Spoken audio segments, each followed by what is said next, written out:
자, 오늘 함께 읽은 요한복음 6장 1절에서 15절 말씀을 가지고요. 제가 지금 예수님이 만난 사람들 계속 주제로 살펴보고 있는데 오늘은 16번째 시간입니다. 예수님의 마음을 알아야 기적을 경험합니다. 예수님의 마음을 알아야 기적을 경험합니다. 라는 말씀의 제목으로 은혜를 누리고자 합니다. 오늘 사람을 알아갈 때 보면 우리가 이제 여러 가지를 통해서 사람을 알려고 합니다.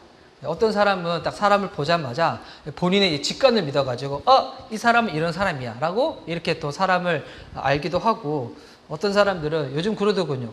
관상도 과학이라고, 사람이 생긴 이 얼굴 생김새를 보고 이 사람은 이럴 거야 라고 말하는 사람도 있고, 또 어떤 사람은 그 과거의 이력과 또 그 같은 행적을 통해 가지고 이 사람이 지금까지 이렇게 살아왔으니까 앞으로도 이렇게 살겠구나 라고 이렇게 판단하시는 경우도 있는데, 제가 보니까 사람을 알 때 뭐 이런 것들을 통해서도 뭐 이렇게 간헐적으로 알 수는 있겠지만 진짜 필요한 것은 제가 보니까 이 시간인 것 같아요.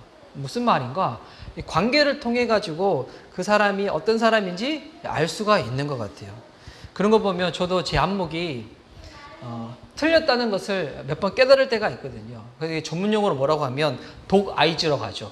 독아이즈. 저는 이게 독아이즈인데, 보니까 이제 어떤 성도님 딱 만났을 때, 이분은 보니까 정말 신앙생활을 잘할 것 같다고 생각했던 분들 중에서는 오히려 그러지 못하신 분도 있고, 오히려 반면에 이분은 보니까 뭐 그냥 몇 번 나오다가 앞으로 그냥 예배 안 할 것 같네 라고 생각했던 분들 중에서는 오히려 정말 예수님께 딱 붙잡힌 바 되어가지고 신앙생활을 잘하시는 분들도 있거든요. 저도 그 교회를 처음 갔었을 때 저의 이렇게 멘토였던 형이 저를 그렇게 생각했대요. 왜냐면 얘는 보니까 뭐 춤추고 막 노는 거 좋아한다고 하니까 몇 번 교회 나오다가 안 나오겠지라고 생각을 했었대요. 그랬더니 제가 이렇게 될 줄이야. 와, 앞으로 여러분 인생 어떻게 될지 모릅니다. 예, 두려우신가요? 예, 그래서 이게 우리가 이 얘기를 왜 하는가? 예수님을 알 때도 여러분 마찬가지입니다. 여러분 예수님 어떻게 알 수 있는지 알아요? 예수님과 시간을 많이 보내야 돼요. 예수님과 시간을 많이 보내야지 우리가 예수님이 정확히 어떤 분인지 알 수 있지, 그냥 내가 간헐적으로 들었던 몇 가지 지식을 가지고 예수님 이런 분이야, 뭐 교회 이런 곳이야 라고 우리가 그렇게 단정지어서 얘기할 수가 없다는 거예요. 그래서 여러분, 우리 예수님을 알 때 어디에 시간을 많이 보내야 되는가? 말씀을 읽는데, 또 기도를 하는 것 가운데, 예배를 드리는 것 가운데, 뭐 다른 채널이 없습니다. 말씀, 기도, 예배, 이것을 통하여 우리가 시간을 많이 드릴 때 하나님을, 예수님을 더 정확하게 알 수가 있다는 겁니다. 저희가 지금 요한복음을 왜 이렇게 시간을 많이 들이면서 보고 있을까요? 이유는 간단합니다. 저와 여러분이 예수님을 더 많이 알았으면 좋겠다는 그 마음 때문에. 지금 예수님과 함께 우리는 믿음의 여정을 다 가고 있습니다. 이 여정을 통해서 우리 주님 어떤 분이신지, 또는 주님이 어떤 분인지 알아야지 우리가 주님으로부터 도움을 받을 수도 있고, 또 하나님이, 예수님이 우리 삶 가운데 왜 필요한지 그 정확한 이유, 그 풍성한 은혜와 그 생명을 누릴 수가 있다는 것입니다. 오늘 저희는 요한복음 6장 말씀인데요. 6장 말씀이 있기 전에 그 전에 있었던 3장, 4장, 5장이 축적되었고 난 다음에 이제 이어지는 게 이 6장 말씀인데, 6장 말씀에는 우리가 흔히들 말하는 오병이어 사건이 있어요. 근데 이 오병이어 사건 전에 요한복음 앞전에 어떤 사건들이 있었는가? 간단히 복수해 보면 우리 3장에서는 예수님이 니고데모를 만나죠. 당시의 관료이고 지성인이었던. 그리고 4장에서 누굴 만나나요? 우리 사마리아 여자를 만납니다. 많은 사람들의 편견 가운데 이 무시당했던 사람. 이 스스로 마음 가운데 죄의식이 많아가지고, 피의식이 많아가지고 사람들을 피해 다녔던 이 사마리아 여자. 그리고 5장, 우리 지난주에 살펴봤던 5장에서는 38년 된 이 병자를 예수님이 만나십니다. 그리고 나서 이 6장에서 이제 오병이어 사건을 일으키시는데요. 이거를 보면 참 예수님이 어떤 분인지 우리가 알 수가 있어요. 3장에서 니고데모를 만났을 때는 예수님께서 거듭남에 대해서 설명을 해주시거든요. 근데 4장에서 사마리아 여자를 만났을 때는 영원히 목마르지 않는 그 샘, 그 물, 그리고 그 예배에 대해서, 구원에 대해서 말씀을 하시고, 그리고 38년 된 병자를 만났을 때는 38년 동안 묵혀있던 병이었다. 당시에는 나을 수가 없는 병이에요. 그런데 이 병으로부터 고쳐주시는 예수님. 그리고 5장에 와서 5,000명이나 되는 성인 남성을 먹이시는 예수님인데, 그러니까 3장, 4장에서는 영적인 부분에 대해서 예수님이 딱 고쳐주시는 거고, 이 5장에서 또 6장에서는 예수님이 육적인 필요에 대해서 딱 고쳐주시고 채워주시는 거예요. 여러분, 이거를 보면 예수님이 어떤 분인지 알 수 있죠. 예수님은 우리를 고쳐주시는 하나님이시고 우리의 필요를 채워주시는 주님이시라는 거예요. 영적인 부분만 주님께서 우리의 필요를 채워주시는 것이 아니라 우리가 먹고 살고 이 땅에 살아가는 것 가운데서도 하나님은 이 모든 형편을 아시고 필요한 부분들을 채워주신다는 것입니다. 지금 많은 사람들이 예수님을 따르고 있어요. 6장에 보니까. 근데 중요한 거는 이들이 예수님을 따라가는데, 쫓아가는데 말씀을 알고 싶어서 쫓아가는가, 구원받고 싶어서 그런가, 뭐 진리에 대해서 관심이 있어서 그런가, 그런 것들은 아니었다는 거예요. 여러분 2절 말씀 보세요. 자, 1절, 2절 제가 읽어드릴게요. 그 후에 예수께서 디베레 갈릴리 바다 건너편으로 가심에 큰 무리가 따르니 이는 병자들에게 행하시는 표적을 보았습니다. 지금 예수님께서 갈릴리 바다 건너편에 계신데 지금 거기 보니까 큰 무리, 지금 수많은 군중들이 예수님께 왁 다가오고 있다는 거예요. 근데 그 이유가 무엇이냐면 2절 후반절에 보니 병자들에게 행하시는 표적을 보았습니다. 왠가 지금 예수님이 가는 곳마다 지금 병 들린 사람은 막 병이 났고 귀신 들린 사람은 막 귀신이 쫓겨나가고 막 온갖 짓들이 일어나는 거예요. 이것을 직접 봤든지 이 소문을 들었든지 그랬던 사람들이 지금 예수님을 다 쫓아왔다는 거예요. 그러니까 이들은 지금 본인들이 지금 무언가 몸에 질병을 앓고 있든지 아니면 뭐 가족들 중에서 가까운 사람들 중에서 아픈 사람이 있든지 그런 사람들이 예수님 통해서 지금 병 고침 받고 싶은 그 마음 때문에 예수님께 확 몰려가고 있다는 거예요.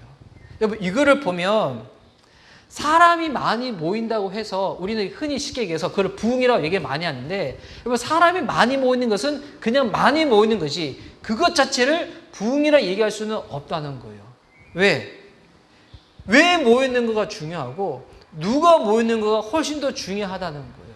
지금 예수님 앞에 수많은 무리들이 있다고 할지라도 이들은 예수님에 대해서는 별로 관심이 없었어요. 예수님을 통하여 도움받고 싶은 것에서만 관심이 있었다는 겁니다. 여러분 교회에 사람들이 많이 모인다. 어떨까요? 감사한 일이죠. 할렐루야. 예. 막 우리가 예배 드리는데 뭐 사람들이 막 몰려가지고 이 좁은 공간에 뭐 사람들이 나중에 이 온라인 이 비대면 예배 다 끝나고 난 다음에 이제는 현장에 와서 예배 드릴 수 있는 게 다 오픈이 돼버린 거예요. 그랬더니 주님이 막 우리들 가운데 긍휼히 여기 주셔가지고 막 사람들이 많은데 이 자리가 부족한 거야. 그리고 난 다음에 이 뒤에 은혜처럼 번호표 뽑는 거 있잖아요. 번호표 뽑고 막 대기하고 자 1부 예배 끝났으니까 2부 예배 번호표 뽑으시고 대기하세요. 막 이렇게. 예전에 그 호주에 있는 찬양 유명한 교회가 있거든요. 그 교회가 그랬어요. 당시 이 되게 유명한 찬양 인도자가 있었을 때, 이 자매 인도자인데 막 했었을 때 사람들이 거기서 예배 한번 들어보고 싶어가지고 공간이 넓은데도 불구하고 사람들이 너무 많이 오니까 번호표 대기표가 있었어요. 그거 뽑고 기다리는 거예요. 예. 진짜 하나님 예배하려고 그렇게 했겠죠. 예. 노래 듣고 싶어서 그렇게 간 건 아닌 것 같고 모르겠지만 만약 주님이 우리들 가운데 그런 일을 허락해 주셨다. 제가 어떻게 할까요? 할렐루야. 주님께 감사한 건 하겠죠. 그런데 중요한 거는 많이 모이는 것도 중요하지만 중요한 거는 모이고자 하는 사람들의 그 동기를 예수님이 원하시는 대로 이끌어주고 알려주고 수정해 주는 게 훨씬 더 중요하다는 거예요. 주님을 알고자 하도록 주님을 사랑할 수 있도록 도와주는 게 중요하다는 거예요. 저는 저희 공동체에 그와 같은 부흥 임하기를 소원합니다.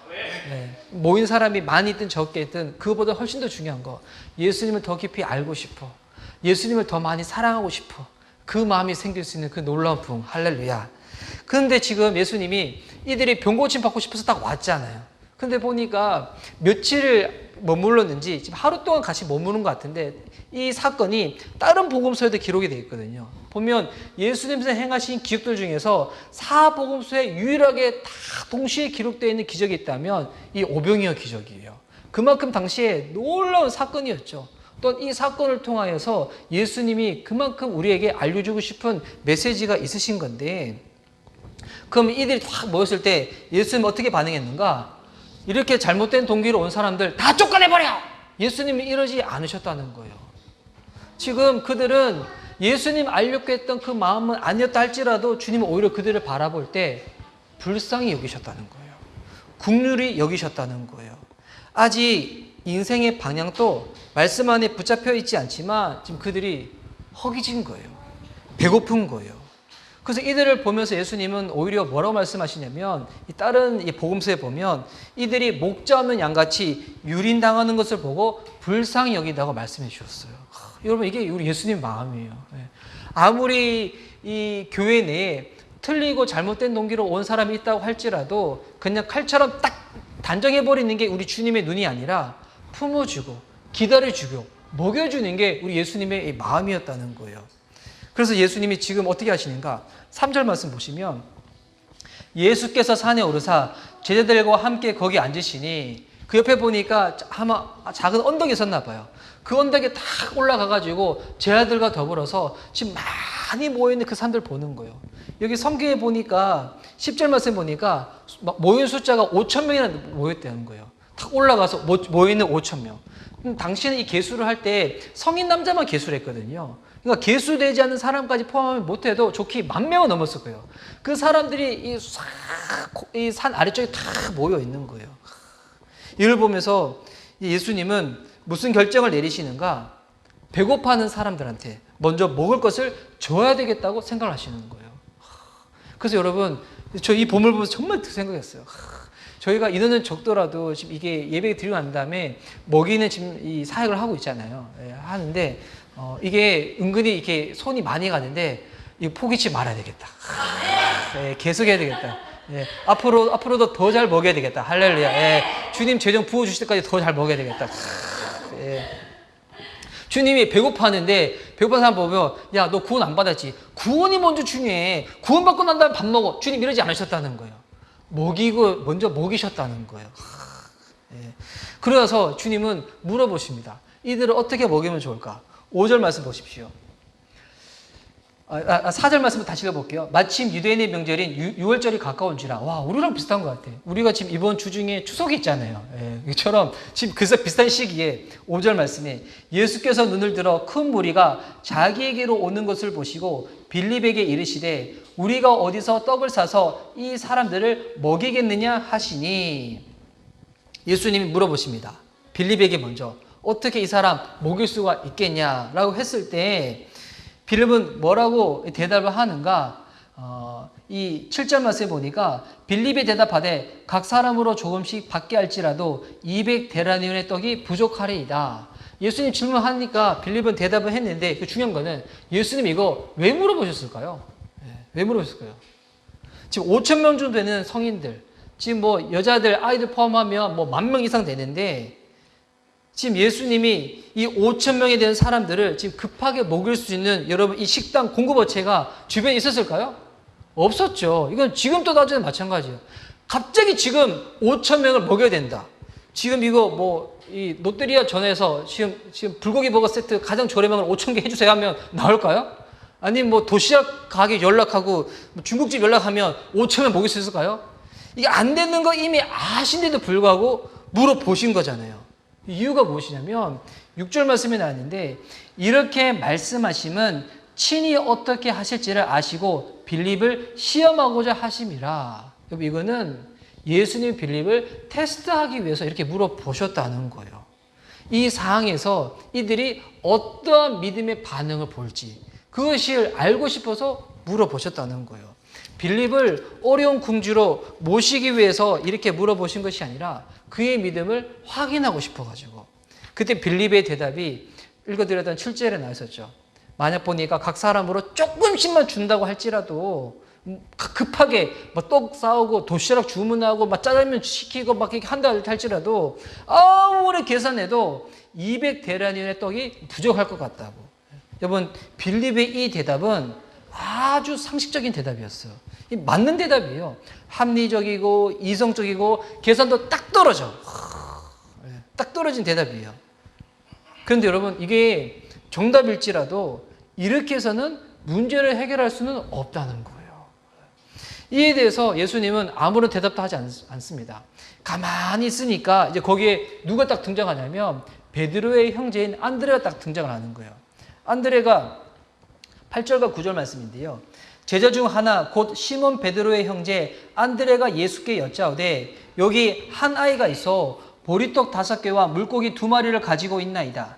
그러나 그것이 이 많은 사람에게 얼마나 되겠사옵나이까. 보니까 예수님이 아무 말 없이 가만히 있으니까 베드로 형제 안드레가 탁 등장을 했는데 보니까 옆에 한 아이가 보리떡 5개와 물고기 2마리 든 도시락을 가지고 안드레 딱 찾아온 거예요.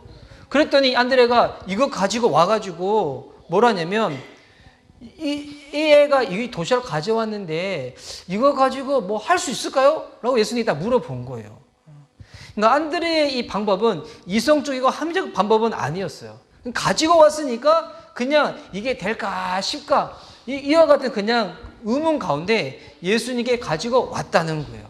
이거를 보면 지금 안드레의 믿음과 빌립의 믿음이 어떤 믿음인지 알 수가 있어요. 여러분 이 빌립의 믿음은 이성적인 믿음이에요. 이성적인 믿음. 내 생각으로 되면 하는 거고 안 되면 안 하는 거예요. 반면에 안드레의 믿음은 뭐냐면 되게 어이없어요. 이거 될까 안 될까 라고 하면서 그냥 하는 신앙이에요. 근데 여기서 한 사람의 신앙이 더 있는데 그 신앙이 누구냐면 이름은 안 나와 있어. 근데 한 아이의 신앙이 있다는 거예요. 이 아이는 어떤 아이인가? 내가 가지고 있는 게 적다고 할지라도 그냥 이것을 가지고 자원하는 거예요. 섬기고자 하는 신앙인 거예요. 여러분 이 아이가 이 도시락을 왜 가져왔을까요? 이거 제가 한번 상상해 봤어요. 성경에 없는 내용인데 상상해 봤는데 당시 예수님이 되게 핫한 이게 인물이다 보니까 이 아이도 얘기를 들은 거예요. 아, 지금 예수님 우리 갈릴리 지금 동네에 오셔가지고 지금 산에서 지금 산에 오셨다고. 많은 사람들이 모이는데 이 아이가 엄마한테 얘기를 한 거예요. 엄마, 나도 예수님 오셨을 때 가서 한번 얘기 듣고 싶다고. 가까이서 보고 싶다고. 했더니 이게 시간이 얼마나 길을지 모르고 사람들 많이 모일지 모르니까 엄마가 이 아이한테 도시락을 사준 거예요. 사준 도시락이 보니까 보리떡 5개와 물고기 2마리인 거야. 당시 보리떡은 이게 되게 질이 높은 음식은 아니었거든요. 아주 그냥 평범하고 되게 약간 낮은 음식이었어요. 그 도시락을 사가지고 처음에 도시락 샀을 때는 이게 따뜻했겠죠. 당시 근데 보온 도시락이 없으니까 나중에 식었겠죠. 그래서 식어가지고 이 아이는 나중에 이게 퍼기지면 이거 그냥 도시락 까서 먹으려고 했는데 딱 보니까 여기 모인 사람들은 그 도시락 준비 안 하고 온 거예요. 그래서 혼자 먹으려고 하니까 마음이 너무 이렇게 찔리는 거야. 정말 나 혼자 먹기도 적은 양이지만 혹여나 이거라도 괜찮을까 싶어가지고 예수님께 이걸 가지고 가고 싶은데 예수님께는 가져갈 수 없으니까 예수님 가까이 있는 제자 중에 한 사람이 안드레한테 딱 찾아가는 거예요. 그럼 이거 얼마나 이게 진짜 이게 어린아이의 신앙이잖아요. 만약에 우리라으면 이거 가져갈까요? 볼품없는 거 이거 가져가봤자 그냥 이렇게 한 소리 얻어듣지 이거 가지고 누구 먹인다고 우리는 이런 생각 때문에 못 갈 거야. 근데 이 아이는 정말 어린아이 같은 그 마음으로 도시락을 가지고 다 가져가는 거예요. 여러분 이거를 보면 우리가 알 수 있는 게 있어요. 기적은 우리가 일으키는 게 아니잖아요. 예수님이 빌립한테 왜 물어보셨을까요? 네가 기적 일으키라고? 이거 아니죠. 여러분 기적은 우리가 가지고 있는 것이 아무리 작다고 할지라도 예수님께 가지고 나갈 때 예수님이 일으키신다는 거예요. 기적은 예수님이 일으키시고 주님 우리한테 무엇을 요구하시는가? 믿음을 요구하시는 거예요. 어떤 믿음? 우리의 생각과 계산하는 믿음이 아니라 이거 될까 안 될까? 이런 거 의문하는 믿음이 아니라 작은 걸지라 할지라도 주님이 기뻐하실 수만 있다면 가지고 나아가는 그 어린아이 같은 믿음을 통하여 주님은 기적을 일으키신다는 거예요. 그래서 여러분 이 이성적인 신앙은 나중에 어떻게 결국 흘러가냐면 되게 부정적이고 비관적으로 흘러갑니다. 왜? 아무리 계산해봤자 이거는 정답은 되지만 해답은 아니거든요. 풀 수가 없는 거야. 반면에 어이없어 하면서 하는 신앙들은 어떻게 되냐면 억지로 마지못해서 하기는 하는데 기대감이 없으니까 더 이상 나가지를 못해. 성장을 못해. 반면 이 어린아이 같은 신앙, 자원하는 이 신앙, 섬기는 이 신앙, 여러분 이 아이의 이름도 없어. 근데 여러분 이와 같은 신앙은 예수님을 경험하게 돼요. 예수님의 기적을 누리게 되는, 기적을 일으키는 그와 같은 통로로 쓰임받게 된다는 것입니다. 여러분 그렇다고 해서 이 본문을 읽을 때 우리가 다시 또 하나 더 이해될 건 뭐냐면 와 예수님은 기적을 일으키니까 그러면 내가 마음이 너무 앞서가지고 내가 막 이렇게 하면 예수님 무조건 기적을 일으키실 거야. 여러분 이것도 아니에요.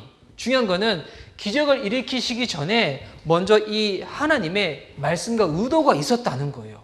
하나님의 말씀과 의도가 있고 거기에 내가 자원해가지고 순종하여 드려질 때 그때 주님이 기적을 일으키신다는 거예요. 그러니까 주님이 먼저 이 많이 모인 사람들을 먹이시고자 하는 마음의 계획을 세우셨던 거죠. 그 의도가 있으셨을 때 우리가 믿음으로 거기에 자원하며 딱 뛰어들었을 때 주님이 기적을 베푸신다는 거예요. 본문의 이 복음서에 보면 베드로가 물 위를 걸어가는 장면이 있잖아요. 그 보고 난 다음에 우와 우리가 믿음만 있으면 우리가 강의를 걸을 수 있네 해가지고 캠퍼스 가까운 데 가면 인공호수 있잖아요. 내가 믿음 있다 해가지고 오늘 인공호수 뛰어들 거야 라고 하지 마시기 바랍니다. 다 빠져요. 이렇게 해서 여러분 기적을 경험하는 게 아니라는 거예요. 먼저 기적을 일으키시고자 하는 주님의 의도와 계획이 있고 난 다음에 주님 우리한테 말씀하실 거예요. 그때 우리가 이해가 안 될 수도 있어. 근데 그럴 때 어린아이처럼 주님 앞에 우리의 삶을 뛰어들었을 때 주님이 뛰어든 그 믿음을 통하여서 기적을 일으키신다는 거예요. 무조건 막 믿습니다 구호 외치고 선포하고 금식한다고 해서 되는 것이 아니라 앞서서 예수님의 결정이 있고 그 마음에 부합할 때 기적이 일어난다는 거. 성경에 보면 병고침이나 초이성적인 기적이 되게 많이 있잖아요. 근데 여기 보면 이제 많은 사람들이 되게 간절히 사모하고 막 바래가지고 막 금식을 많이 해요. 막 결단해서 막 작전 기도를 많이 하는데 근데 막 열심히 하다 보면 나중에는 이게 믿음이라 착각을 해요. 네. 근데 여러분 이게 믿음이 아니에요. 그거는 나의 열심이고 나의 노력일 뿐이지. 믿음은 뭐냐면 주님의 말씀에 대한 응답입니다. 주님 말씀하시고 그에 대한 응답으로 내가 믿음으로 반응하는 거지. 주님 말씀도 안 했는데 막 내 의욕이 앞서가지고 막 한다고 해서 되는 것이 아니라는 거예요. 그래서 중요한 게 무엇인가? 예수님을 아는 게 중요한 거예요. 예수님의 마음, 예수님의 의도, 예수님의 계획. 우리가 이 신앙생활과 사역도 마찬가지예요. 선교하는 것도 그렇고 교회 개척도 그렇습니다. 이거 하다 보면 나중에는 내가 더 착할 때가 있어요. 선교할 때 보면 막 아무것도 없는데 막 열심히 하다 보면 막 교회가 세워지고 막 사람들이 많이 모이고 하다 보면 내가 한다 생각하는데 여러분 아니에요. 이미 하나님이 이 모든 것을 다 준비해 주신 것 뿐이고 우리는 그것 가운데서 통로로 쓰임받는 것 뿐이에요. 그래서 진짜 하나님이 하신 것 가운데 쓰임받는 사람들은 결단코 못하는 게 있어요. 무언가 자기 자랑 못해요. 자기 절대로 드러낼 수 없습니다. 정말 부인할 수 없거든요. 이거 정말 하나님이 하시는 것 가운데 나는 그저 순종해서 쓰임받는 것밖에 없구나. 여러분 교회도 그렇게 나가야 돼요. 교회를 할 때 내가 아이디어가 많고 내가 계획이 많으니까 이거 열심히 하고 잘 디자인하면 잘 되겠지. 여러분 그게 아니에요. 지금 예수님이 무엇을 원하시는가? 예수님이 무엇을 기뻐하시는가? 그걸 먼저 아는 게 중요해요. 그리고 난 다음에 우리가 마음을 들이면서 믿음으로 나가는 게 중요하지. 예수님 무엇을 기뻐하시고 무엇을 원하시는가를 알지 못한 상태에서 우리의 그냥 흥분으로 하는 것은 어떻게 보면 우리는 그거 하면서 기뻐할 수는 있지만 예수님의 일하고는 상관없을 수도 있다는 거예요. 그래서 이 예수님께서 지금 그 땅 가운데 놀라운 기적을 베푸십니다. 이 요한복음 나와 있지 않지만 지금 이제 빵을 나눠줄 때는 어떻게 나눠주냐면 그냥 나눠주지 않으세요. 어떻게 나눠주냐면 마가복음에 보면 100명씩 50명씩 줄을 딱 치워줘요. 이걸 통해서 우리 또 알 수 있는 게 있어요. 뭘 알 수 있냐면 예수님이 기적을 베푸시는데 기적을 베푸시는 방법이 조직적이고 체계적이라는 거예요. 기적이 일어난다 해가지고 막 이걸 막 주먹구구식으로 막 이렇게 막 밀어붙이식으로 하지 않으셨다는 거예요. 계획적으로 체계적으로 했다는 거예요. 그래서 저는 이렇게 우리는 뭐 신앙생활 하다 보면 가끔씩 약간 이렇게 어설프다 싶으면 앞에 뭘 붙이냐면 고르게 단어를 많이 붙여요. 그래서 저도 이렇게 교회도 약간 그런 치들이 있거든요. 이렇게 무언가 이제 교회 안에서 같이 있는 거는 좋은데 세상 나가는 건 두려우니까 난 일 안 하고 교회 안에만 같이 있을래. 물론 진짜 부르심이 있는 사람들은 교회에서 풀타임 사역자 일을 해야 되겠죠. 근데 그게 아니라 그냥 일하는 거 너무 귀찮고 힘드니까 나 그냥 교회 안에서 그냥 이렇게 막 기도만 하고 그냥 성경만 보고 일 안 하고 교회에서 밥 주면 밥 얻어 먹고 막 이런 할 거야 라는 사람들이 있어요. 그런 사람들 그 백수라고 하잖아요. 근데 백수라니까 되게 이렇게 뿔줍하니까 무슨 백수라는지 알아요? 거룩한 백수라고 불러요. 자기 시를 좋게 부르는 거죠. 교회에서도 보니까 체계적이고 조직적이지 못해가지고 행정의 능력이 부족하면 행정 잘하는 사람의 은사를 빌려서 하면 되는 거잖아요. 근데 그걸 못하니까 막 무질서한 거야. 그러니까 무질서한데 왜 이렇게 무질서하지? 그러니까 너무 민망한 거야. 앞에 뭐 붙이지 알아요? 거룩한 무질서라고 하시는데, 물론 이게 우리가 부족해서 막 할 수 있는데, 그러면 이게 약간 무질서한 거지. 무질서한 거 가지고 거룩하다고 굳이 필요는 없는 거거든요. 근데 주님 보세요. 기적을 베푸시지만 떡 먹을 때 어떻게 먹이냐요. 생각해보세요. 여기 오병이어를 가지고 떡 5개, 물고기 2마리를 가지고 보니까 이게 엄청 많아져서 하고 나서 사람들이 막 모였을 때 이걸 할 때, 자 여기 떡 있는데 얘떡 받아 먹어라, 물고기 2마리 받아 먹어라 이랬으면 막 이게 난리고, 이게 그래서 사람들 막 몰려가 압사당하고 막 이렇게 다치고 그러잖아요. 주님 그러지 않았다는 거예요. 자 여러분 앉으세요. 여기 오시면 앉으세요. 100명 앉으세요. 자 여기 줄 맞추세요. 줄 맞추시오. 줄 맞춰야죠. 줄 맞추시라 하고 난 다음에 이게 다 쳤다는 거예요. 예. 여기 흐트리지 마세요. 자세 흐트리지 마세요. 자, 정자 정시. 이렇게 한 다음에 말씀을 딱 먹고.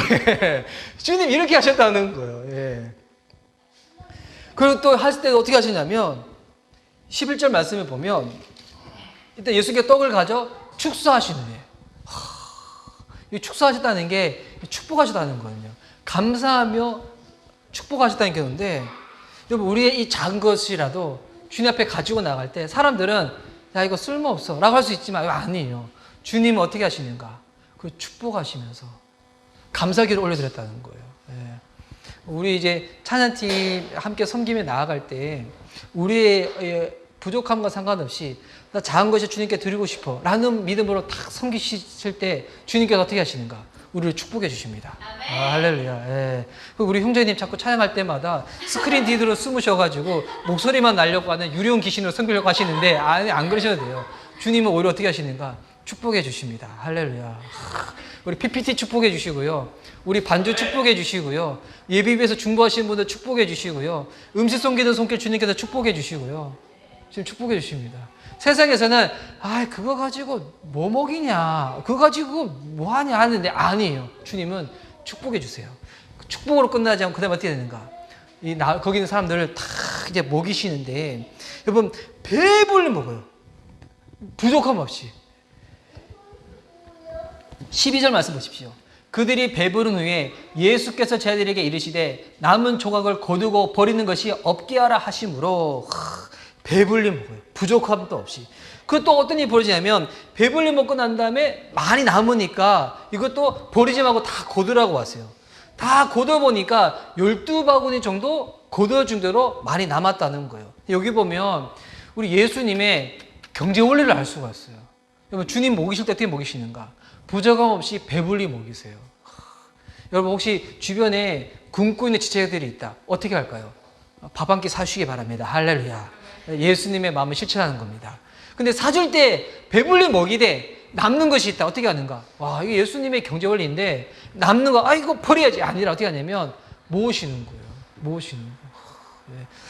저는 제가 이제 집에 지금 함께 있는 시간이 예전에 비해서 많이 있다 보니까 저희 애들이 먹고 남는 음식이 있으면 이제 저희 아내가 늘 먹어요. 요즘은 누가 먹는지 알아요? 누가 먹어요.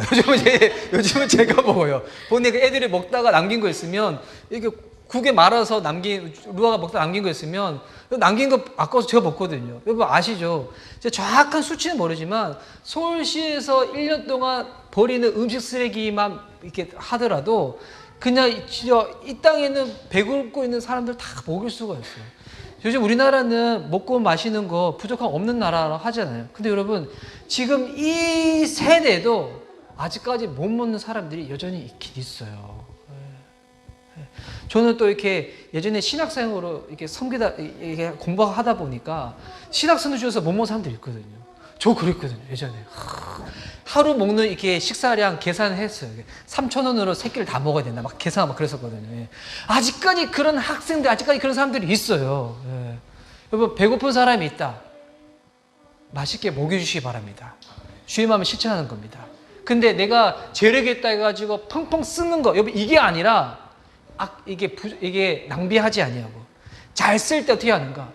뭐 더 많은 사람들 먹일 수 있다는 거예요. 예. 우리가 예수님처럼 능력이 부족해가지고 이렇게 모여있는 이 음식 가지고 뻥튀기 할 수는 없지만, 근데 우리가 가지고 있는 거 가지고 누군가를 먹이고 입히고 살릴 수는 있다는 거예요. 예전에 제가 선교 훈련을 받을 때 그 얘기를 들은 게 있었어요. 어느 선교지에는 갔더니 의약품이 너무 많아가지고 그래서 아픈 사람 있으면 그냥 부족함 없이 막 나눠주는데, 어느 선교지를 갔더니 그 선교사님이 자녀가 밤에 아픈데 감기약이 없어가지고 계속 하나님 맡겨달라고 막 기도를 하셨다는 거예요. 이거 뭐의 문제일까요? 이거 믿음의 문제일까요? 아니죠. 플로잉의 문제죠. 내게 있는 더 많은 것들을 없는 사람들한테 나눠주는 거. 이것을 제대로 하지 못해서 그런 거였거든요. 저희 공동체도 비록 작다고 할지라도 하나님께서 우리들 가운데 우리 필요성으로 더 많이 채워주는 것이 있다면 왜 채워주는 것인가? 나눠주라고, 섬기라고, 섬겨하라고 주시는 줄 믿습니다. 예수님 우리에게 알려주시는 이 경제의 원리거든요. 그리고 난 다음 여러분 어떤 반응이 일어나는지 알아요? 14절 말씀 보니까 그 사람들이 예수께서 행하신 이 표적을 보고 말하되 이는 참으로 세상에 오실 그 선지자라 하더라. 그랬더니 주변 사람들이 이제는 예수를 향해 가지고 고백이 달라지기 시작하는 거예요. 저는 예전에 우리나라에서 큰 교회에 사역하셨던 목사님 중에서 돌아가신 지금 소천하신 목사님들 중에서 교회는 컸는데 그분들이 정말 안타까웠던 건 뭐냐면, 예전에 사랑의 교회 옥하나 목사님이 그렇게 안타까웠던 것은 사랑의 교회는 계속 커 나가는데 그 강남 땅 한복판에 있는데 사랑의 교회 주변에 그 유흥 문화들이 많았거든요. 그걸 보면서 너무 안타까워하셨어요. 진짜 이제 교회가 어떻게 되는가? 우리로 인해 가지고 우리 주변이 달라져야 되는 거예요. 우리 주변이 변화되어져야 되는 거예요. 이게 진짜 큰 부담감인데, 우리가 여기서 예배 드리면 말미암아 가지고 여기 건물에 있으신 분들이 우리 때문에 오히려 감동받는 역사. 예. 여러분 사시는 빌라, 아파트에 사신다면 여러분이 사시는 그 삶의 모양 때문에 옆집에 계신 분이 감동 먹고 그 동에 계신 분들이 감동받는 역사. 그러기 위해서는 일단은 집에서 싸우지 말아야 돼. 집에서 큰 소리 안 나가야 돼. 여러분 믿는 사람들 싸우잖아요. 싸울 때 여러분 음소거 하시면서 싸우시기 바랍니다. 이렇게 마스크 끼고 싸우시기 바랍니다. 눈으로 욕하시든지. 우리를 통하여 주변 사람들이 감동받아야 되는데, 그게 여러분 예수 믿는 사람들의 삶의 모양새가 돼야 되는데, 여러분 오늘 일어났던 이 오병이의 사건은 복음서에 특별히 요한복음에 보면 예수님께서 7가지 표적을 일으키세요. 왜 표적을 일으키시는가? 표적을 통하여, 기적을 통하여 예수님이 하나님의 아들임을 드러내시기 위해 표적을 일으키시는데, 근데 표적마다 그 의미가 있어요. 첫 번째 표적이 뭐냐면 가나 혼인잔치에서 물이 포도주로 바꾸는 사건. 그 뭐냐면 누구든지 예수님께로 나아가면 주님께서 죄인된 우리를 하나님의 자녀로 바꿔주신다는 거거든요. 그리고 두 번째 사건이 왕의 신하의 아들이 병고침을 받은 사건. 사람으로는 불가능하지만 주님 앞에 나아가면 하나님은 불가능이 없으시다는 거예요. 그리고 38년 된 병자가 병고침을 받는 것. 세상에서 안 된다 하는 것, 예수님께로 나아가면 주님은 된다고 능력을 발휘해 주신다는 거예요. 그리고 네 번째 표적이 이 광야에서, 이 산에서 먹이시는 건데, 근데 이 사건은 출애굽기에 보면 광야 땅에서 하나님께서 이스라엘 백성을 먹이셨던 거하고 이게 대칭이 되는 거예요. 무슨 의미인가? 주님은 전적으로 하나님을 신뢰하고 주의 말씀을 듣고자 하는 자들 가운데 우리가 먹는 거, 입는 거, 마시는 것 때문에 힘들어하고 고민하는 인생으로 살지 않도록 주님은 채워주신다는 거예요. 그래서 마태복음 6장에 뭐라 나와 있는가? 마시는 것, 입는 것, 먹는 것은 이방인이 구하는 거라고. 너희는 먼저 그의 나라와 의를 구하라고. 주님은 우리의 필요를 채워주십니다. 근데 우리의 필요만 채워주시는 것이 아니라 이제 우리의 삶을 통하여 우리의 삶이 오병이의 기적이 돼가지고 주변 사람들의 필요를 채워주고 그들에게 사랑을 나눠주는 존재로 주님께서 쓰임받기를 원하신다는 거예요. 어떤 사람들은 이 오병이의 기적을 보면서 그 얘기를 해요. 이거 불가능한 일이다. 어떻게 이런 일이 일어날 수 있는가? 요즘 사람들 중에서 성경을 읽다가 본인의 이성으로 이해가 안 되니까 이걸 어떻게 해석을 하냐면, 이렇게 설명하면 요즘 현대인들은 이해할 거예요. 받아들이기 편하니까. 어떻게 하냐면, 이거는 실제적으로 예수님이 기도해가지고 기적을 베푸신 것이 아니라 유대인들은 되게 준비성이 철저한 사람이기 때문에 도시락을 다 준비해서 갔는데 지금 식사 시간이 됐는데 누구 하나 먼저 도시락을 꺼내지 못해서 서로 눈치를 보고 있다가 어린아이가 이게 눈치를 안 보니까 먼저 도시락을 꺼내고 난 다음에 그래서 그들이 그 숨겨놨던 도시락을 다 꺼내면서 부족함 없이 먹고 남았던 게 12바구니 되었더라. 이렇게 성경을 해석한 사람들이 있어요. 이렇게 해석하면 사람들이 요즘 현대인들은 다 숭하거든요. 아 그랬구나. 여러분 만약에 그런 예수님이라면 나랑 똑같은 예수님이잖아요. 우리가 굳이 살아계신 하나님을 믿을 필요가 없잖아요. 나랑 똑같은데 그분을 왜 구세주로 믿어? 그분을 왜 창조주 하나님 믿어? 여러분 예수님 어떤 분이신가? 말씀이 육신되어 이 땅에 오신 분이세요.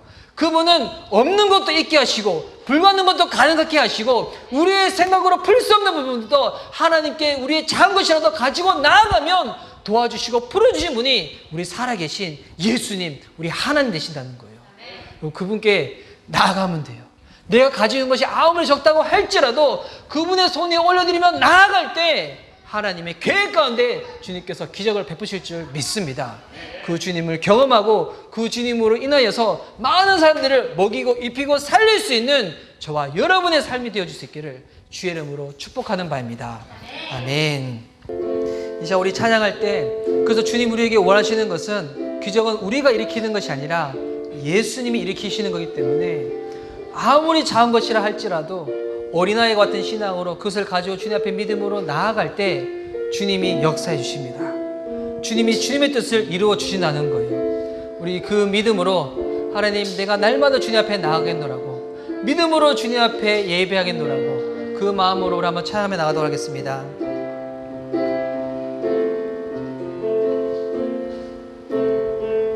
세상 흔들리고 사람들 주를 떠나도 나는 주를 섬기리.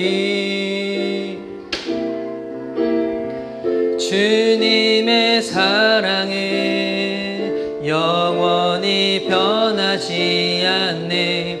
나는 주를 신뢰해. 세상 흔들리고 사람들 주를 떠나도 나는 주를 섬기리. 주님의 사랑에 영원히 변하지 않네. 나는 주를 신뢰해. 오직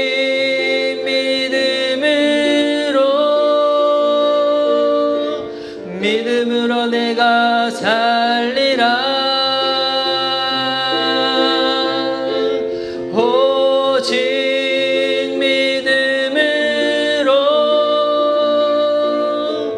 믿음으로 내가 살리라.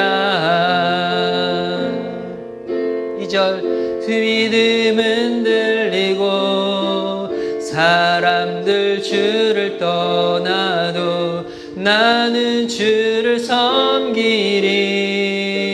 주님의 나라는 영원히 쇠하지 않네. 나는 주를 신뢰해. 오직 믿음으로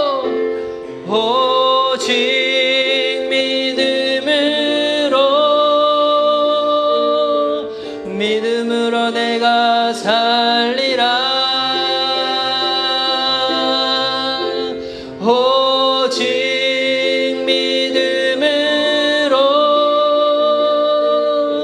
믿음으로 내가 살리라. 오직 의인은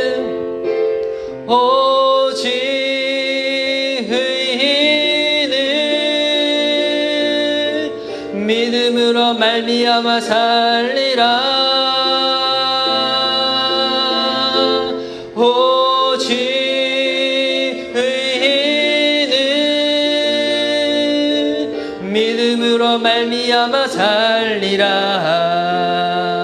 이제 우리 들은 바 말씀 붙잡고 주님께 먼저 기도하며 나아갈 때 하나님 빌릴과 같은 믿음이 아니라 안드레와 같은 믿음이 아니라 어린아이 같은 믿음으로 비록 내가 가진 것이 적다고 할지라도 하나님의 마음을 알아 주님 앞에 섬기는 마음으로 자원한 마음으로 나아가는 우리의 신앙을 허락하여 주시옵소서. 그것을 보여자고 우리 한번 예수님 기도하며 예수님 이름 부르며 우리 기도하며 나가도록 하겠습니다.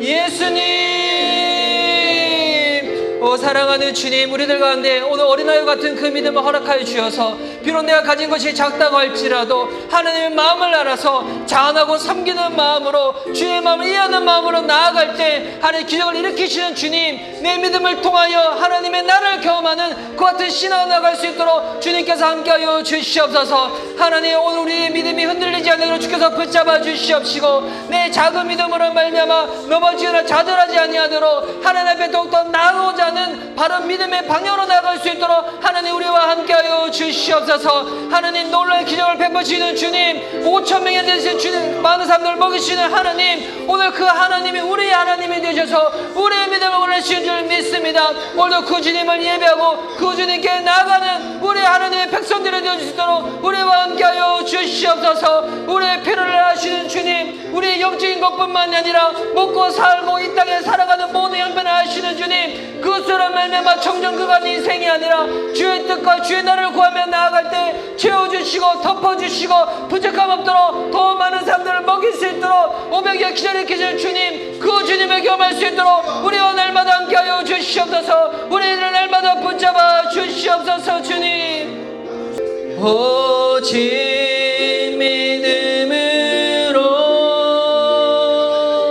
믿음으로 내가 살리라. 오직